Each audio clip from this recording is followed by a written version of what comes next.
igreja depois que eu aceitei Jesus. Eu espero que vocês gostem.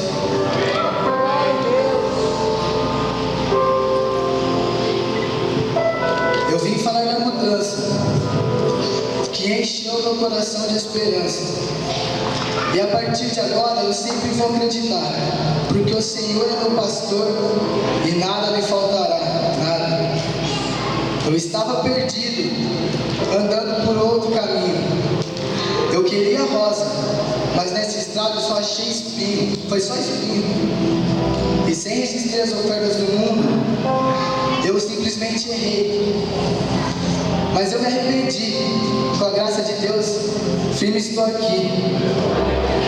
Daquela vida, Ele me tirou, o caminho da paz, Ele me mostrou, os meus pecados Ele perdoou, e minha vida Ele abençoou.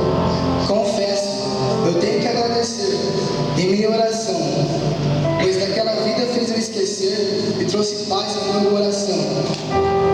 Eu andei pela escuridão, mas Deus me iluminou, e é a salvação. E nunca mais sozinho Ele me deixou. A paz que faltava chegou, está aqui. É obra do meu Rei, mostrando que sempre me amou, e agora eu lhe adorarei.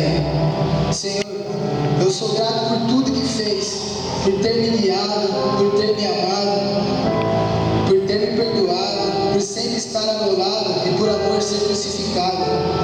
E agora eu digo mais uma vez, Senhor, muito obrigado. Eu jamais esquecerei o seu sacrifício ali naquela cruz. Você me amou desde o início e hoje sou eu que te amo, Jesus. Aleluia.